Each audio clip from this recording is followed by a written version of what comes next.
BRS హయాంలో ఏర్పాటైన కిటెక్స్ పరిశ్రమ ఇప్పుడు ప్రారంభానికి సిద్ధమైంది. ఏకంగా 25,000 ఉద్యోగాలకు కిటెక్స్ సంస్థ తాజాగా నోటిఫికేషన్ను విడుదల చేసింది. ఆనాడు కేసీఆర్ కృషి వల్లే ఇప్పుడు ఫలితాలను ఇస్తుందనడానికి ఇది ఓ నిదర్శనం. ప్రతి మంగళవారం, శనివారం కిటెక్స్ సంస్థ ఇంటర్వ్యూలు నిర్వహిస్తుంది. దీనిపై మరింత సమాచారం ప్రతినిధి Ravikanth Kakatiya Mega Textile Park నుంచి అందిస్తారు.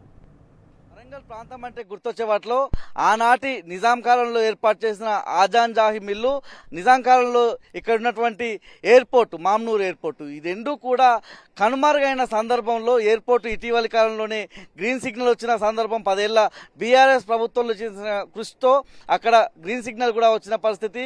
ఆనాటి బీఆర్ఎస్ ప్రభుత్వ కృషితో ఏదైతే సంగెం దగ్గర కాకతీయ మెగా టెక్స్టైల్ పార్క్ కూడా ఏర్పాటు చేసిన సందర్భం, ఇక్కడ అనేక కంపెనీలు ఒప్పందాలు చేసుకోగా ప్రస్తుతానికైతే ఇక్కడ ఒక 3 కంపెనీలు మాత్రం ఏర్పాటవుతున్న సందర్భము. గణేష అనే ఒక కంపెనీతో పాటు యంగ్ ఇండియా అనే 2 కంపెనీలు తమ వ్యాపార కార్యకలాపాలను కొనసాగిస్తుండగా, కిటెక్స్ అనే కంపెనీ కూడా తమ వ్యాపార కార్యకలాపాలను ఇక్కడ కొనసాగించేందుకు ముందుకు వచ్చిన సందర్భం మనం చూస్తూ ఉన్నాము. నిర్మాణాలన్నీ పూర్తయిపోయి ఇక్కడ 25,000 ఉద్యోగాలు కిటెక్స్ కంపెనీ ద్వారా ఇక్కడ ఉన్నటువంటి ప్రాంతానికి సంబంధించినటువంటి నిరుద్యోగ యువతకు, ఇక్కడ ఉన్నటువంటి ప్రజలకు ఒక వరంగా మారే సందర్భం అయితే మనకు కనిపిస్తూ ఉంది. కిటెక్స్కి సంబంధించి 25,000 ఉద్యోగాలకు సంబంధించిన నోటిఫికేషన్ అయితే వచ్చింది. ప్రధానంగా ఇక్కడ ఉన్నటువంటి వాళ్ళంతా కూడా, ఈ ప్రాంతానికి సంబంధించిన వాళ్ళంతా కూడా ఇంటర్వ్యూల కోసమే కావచ్చు, ఈ జాబ్స్ కోసం వచ్చి వెళ్తున్న సందర్భం అయితే మనం చూస్తూ ఉన్నాము.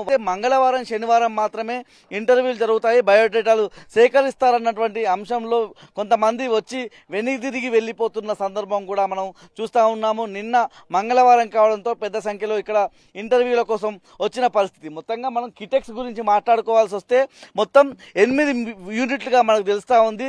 మొదటి యూనిట్ 150 మందితో ఇక్కడ మొదలయ్యే అవకాశం కనిపిస్తూ ఉంది. ఒక నెలలోనే ఇక్కడ మొదటి యూనిట్కు సంబంధించినటువంటి కార్యకలాపాలన్నీ కూడా మొదలయ్యే అవకాశాలు కనిపిస్తూ ఉన్నాయి. రెండో యూనిట్ కూడా అతి త్వరలోనే అందుబాటులోకి రానుంది. రెండవ యూనిట్ వచ్చేసి 1,500 మందికి సంబంధించిన ఉపాధి ఉద్యోగ అవకాశాల కల్పనకు సంబంధించి మొత్తం 8 యూనిట్లు మనం చూసుకున్నట్టయితే మొత్తం 25,000కు సంబంధించినటువంటి ఉద్యోగ ఉపాధి అవకాశాలు కల్పించే అవకాశం కనిపిస్తూ ఉంది. నాయకులు ముఖ్యంగా బీఆర్ఎస్ సంబంధించి పోచంపల్లి శ్రీనివాసరెడ్డి కావచ్చు, ఎర్రబెల్లి దయాకర్రావు కావచ్చు, చల్ల ధర్మారెడ్డి కావచ్చు, ఇతర నాయకులు ఇక్కడ ప్రత్యేకంగా ఇక్కడ ఉన్నటువంటి మహిళలకు కుట్టు మిషన్ల ట్రైనింగ్ కూడా ఇచ్చిన సందర్భం మనం చూస్తూ ఉన్నాము. అదే